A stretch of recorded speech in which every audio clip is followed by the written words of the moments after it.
Hey there, my name is Alex, I am the Silver Mont, and this is my review of the PC version of Death Stranding, which should be available around now. Disclaimer, I received an early and temporary review copy of the game. I received no monetary compensation, and because I was playing the game before official launch, some of the online aspects will be different to the launch version. That said, let's get started. We'll touch more on Death Stranding as a whole momentarily, but I want to start with what's new and what you can expect with specifically this Steam PC version of Death Stranding, which launched on the PS4 near the end of last year. The main advantages you can enjoy here are the usual PC benefits: higher resolutions and frame rates. I was playing Death Stranding at 1440p and set the frame rate to 60 FPS, my own personal preference. I'd rather have a stable 60 than a fluctuating 90 to 140 and so on, you know? The game has ultra-wide resolution support, and whilst I don't have an ultra-wide monitor, I think this would be a really good game to show off the benefits of ultra-wide. As for graphical options and scalability, you have what I'd call an average suite with which to play, but for your average user, that'll be enough. If you're really into PC settings and configs, you'll find it a little lacking. It has frame rate control, the ability to turn off motion blur, and borderless windowed, which are the main things I would look for. The game ran very well for me. I felt like the optimization was good, and the game itself looks very nice. The visuals opt for a photorealistic style with overcast skies, high resolution textures, and extremely accurate to life character models, for the most part. As for crashes and technical issues, well, I had two infinite loading screens between chapter transitions in the game, which required force quits. Thankfully, I only lost about 5 minutes total progression from both of these. A more severe issue I had, which hopefully was just a pre-launch issue with the servers, was if I tried to donate materials to the shared locker wherein you can submit items for other players to use, the game would softlock, I suppose, in that it was still running, but nothing would happen, and I would need to force quit. I don't know if this was just a pre-launch server issue or what, but I stopped trying it after 3 attempts. Hopefully, by now, it's fixed. But make sure you save before using them just in case. Aside from that, the game ran very well. I didn't notice any frame rate hitches or real problems with anything like texture streaming and the like. So is there anything else new to the PC version? Well, there's some Half-Life content added to the world for the Steam version, as well as a photo mode. I'm not sure if that's in the console version or not, but it's a nice photo mode if you enjoy that sort of thing. Overall, it's a good PC port, and I would always think a PC port is the optimal way to play if you're enjoying a frame rate advantage, which translates to general gameplay benefits in responsiveness and the like. Of course, mouse and keyboard support enables you to enjoy higher precision with aiming. This game features some amount of gunplay after all. I played the majority of the game, probably 90%, with a gamepad, but I would use my mouse when a gunfight or certain other combat instances arose and I needed some nicer aiming. Keyboard controls feel a little clunky, as the game is obviously designed primarily for a gamepad. They work well enough though, better than they did in Dark Souls, that's for sure. That out of the way, what is Death Stranding as a game? Well, in essence, it is a postman simulator, wherein you deliver items from point A to point B. You will need to contend with the elements, rough terrain and geometry, rain that disintegrates your parcels, impassable rivers and steep mountains, and so on. As the game progresses, you will steadily unlock more tools that enable you to reach point B with more efficiency. Initially, these will be as simple as ladders and ropes. As you progress, you will unlock things such as exoskeletons, floating cargo trolleys, zip lines, and so on. And yes, there are vehicles in the game too, that will of course make progress much faster, if not necessarily easier, because the vehicles do not handle in a way that seems sane or logical in this game. Whilst the on-foot movement feels very natural and realistic, vehicles are absolutely nuts. I would suggest reaching chapter 3 as fast as you can, because that is when the game starts to open up. The first 3 chapters are more like an extended tutorial on how basic gameplay works, with very few tools. And there is combat in the game against human and monster-like enemies, but there's not very much of it, and it's not really a focus. And whilst the way you initiate combat differs, the actual fighting is fairly standard third-person gameplay. You have guns and grenades. You can also engage in fistfights, including the comical ability to club enemies with items you are holding in your hands, if you don't mind destroying said item. The other aspect of the game would be the much touted strand concepts that Kojima claims to have effectively invented, even if most of the concepts here are lifted straight from Dark Souls and have been around for 10 years. Asynchronous online elements. In effect, if you leave a ladder to cross a ravine, another player may find that in their world. You will stumble across things other players have left you. Items, vehicles, signs indicating danger and whatnot. You can, quite literally, smash that like button to show your appreciation for other player objects. Whilst there is no direct interaction such as summoning or invading from Dark Souls, these online strand aspects play a big role in Death Stranding, as you'll find many items from other players out in the world, to the point that playing offline would be a very different game, and not advisable in my opinion. There are stations that can build roads or structures in the game, and these are done by other players and yourself submitting basic resources and materials, which the station converts automatically into a road or other structure. It's quite a unique and fun feature to find some really helpful objects left behind players exactly where you needed them, or to all work together to build a road to make progress better for everyone. And one example, I ended up spending a decent amount of time creating a set of zip lines that traversed a huge mountain range, allowing you to cover the span in moments instead of taking an hour to cross it. It was like the beacons of Gondor, if instead of beacons they were giant zip lines. The knowledge that some of these made it to other players' worlds to assist them is nice to know. Of course, all of these structures can be damaged by the eroding rains and likewise repaired. Whilst Kojima didn't invent these asynchronous online elements, he has implemented them in a very interesting and intelligent way in Death Stranding, and it's a cool feature. I definitely recommend playing while connected to the internet. Then, what about the story? Well, Death Stranding is definitely a Kojima game. Perhaps the most classically Kojima aspect of the story is how once you reach the ending, you have what feels like hours of exposition dumped onto you, with a set of credits, and then a lot of cutscenes, and then more credits, and then more cutscenes, and then the final credits. Yeah, the basic story is your character traverses from East Coast to West Coast, reconnecting America by adding cities and settlements into a vast, continent-spanning wireless network. The general premise of the game revolves around sticks and ropes. Sticks being used to keep bad things away, ropes being used to keep good things close. Whilst the game seemingly is very American to look at, the feel of everything is unmistakably Japanese and specifically Kojima-y.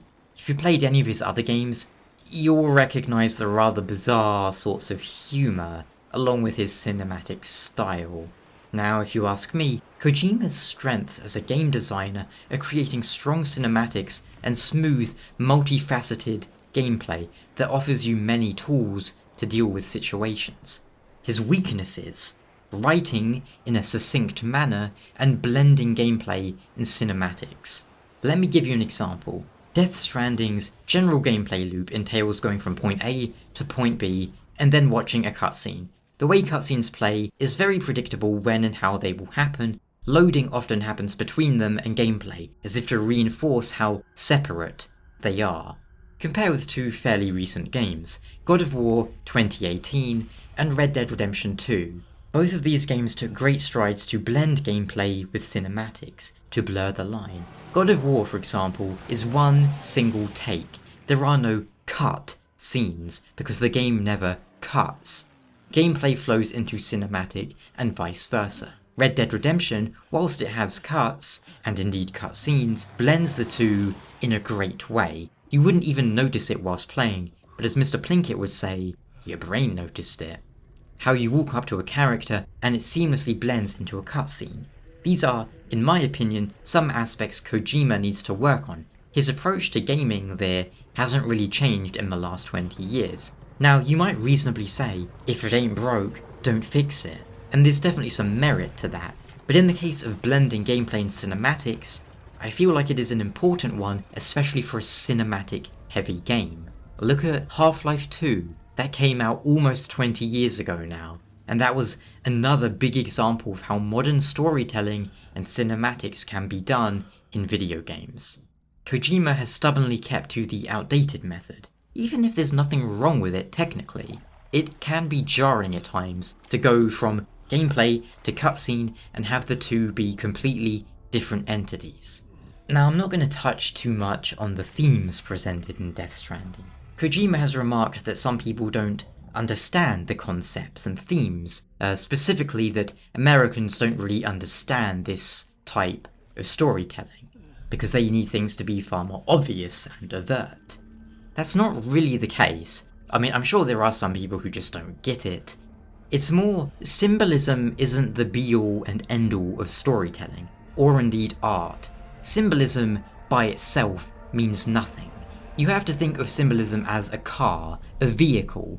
A vehicle serves in letting you reach your destination more efficiently. That is effectively what symbolism is. By itself, it is nothing. Whilst I understood most of the themes in Death Stranding, I believe, that doesn't mean I exactly appreciate them in the manner in which they are presented. It's the same problem I have with games like Nier Automata, or not a game, but Neon Genesis Evangelion. No, I understand the themes. I just don't really care for the way in which they are presented in such abstract manners. I am not personally a fan of dreamlike, abstract storytelling where nothing feels, in a word, real. If you watch and play Death Stranding, nothing really about how the characters interact with each other feels like how real humans behave. In real life, humans don't have a 5-minute monologue whilst another person just stands and stares at them, you know? That's the easiest way in which I can phrase it, but there are many other ways in which it is dreamlike. That is to say, not real. I will compare again with Red Dead and God of War, games which I greatly enjoyed the narrative as the themes therein are presented in very grounded and human ways. That is of course a subjective matter. What sort of stories you like and how they are told, that's up to you. That said, the quality of writing is rather more an objective issue. The writing in Death Stranding never excels, and at times is lacking. The further you get to the end of the game, the worse it becomes, especially during this cinematic heavy ending where characters will monologue for minutes at a time. This has always been a trait of Kojima games and his style of writing: excess. There is a certain charm to it, believe me, in how a character in Metal Gear can go on a 5-minute tangent about an ultra-specific topic, showing that, Kojima has done his research. That is nice, but he gets a bit too obsessive with it, and a very important lesson in writing, and indeed it's a lesson I've not necessarily learned myself, but brevity, to be succinct. Now of course, this video is probably going to be 20 minutes long where it didn't need to be, but yes, when a character is rambling on and on about plot-related elements, there is information in Death Stranding that could be delivered far more succinctly. It could be delivered in 1 minute instead of 5 minutes. Brevity is appreciated. As for the performance side of things, Death Stranding features quite a lot of Hollywood talent. Norman Reedus, Mads Mikkelsen, Lea Seydoux, and so on. Most of these performances are decent, and the facial animations and mocaps are really good in Death Stranding, allowing you to read emotions and feelings from not just voice and tone, but from small movements of the eyes and face muscles. Technology is really moving along here. There are a few moments of the uncanny valley here and there, primarily when a character is eating in a cutscene near the beginning, which looks very strange. But for the most part, I feel like the tech was implemented really well, and it's very impressive. This game is probably the second best out of everything I've ever played in that aspect. I'm sure you can guess number one, because it's the game that people probably think I'm just a mindless fanboy of, considering how much I praise it. Rootin' tootin' Cowboys 2. But yes, the tech is very impressive and it definitely helps. It allows extreme close-ups and for us to read emotions and the feeling of a scene.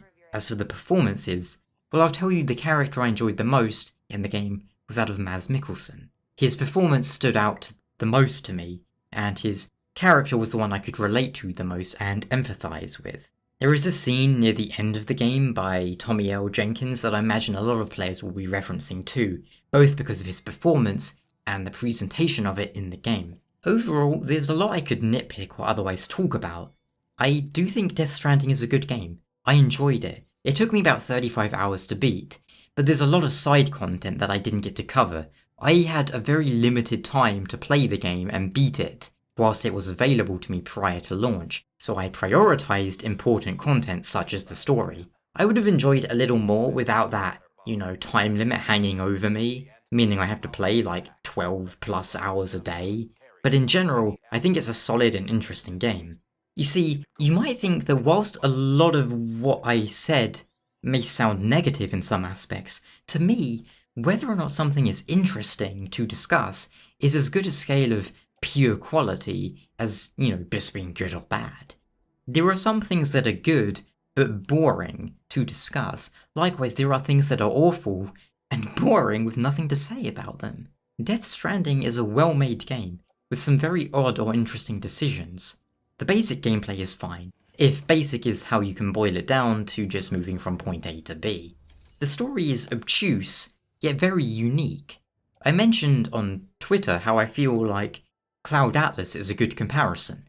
Cloud Atlas isn't an amazing movie, but it's a unique one, and it is very interesting, and I would recommend it for that uniqueness, if nothing else. Death Stranding is similar. Oh, and the game's soundtrack is one I enjoyed a lot. There's often long, stretching silences as you traverse the landscape, but now and then a song will kick in, no doubt carefully selected by Kojima for that very moment as you reach a specific and certain destination. That is another of his strengths, the importance of music and how it is used to highlight your experience. If you are a fan of Kojima, you probably already played the game, or had plans to buy it. For everyone else, try the game. If what you saw here hooked you, by all means pick it up now. If not, I'd say grab it on a sale at some point. It is a game I think everyone who enjoys video games should play at some point for its unique position in the gaming landscape and what it has to say there. And that is all I have to say. Thank you so much for watching, and I will catch you next time. Ciao.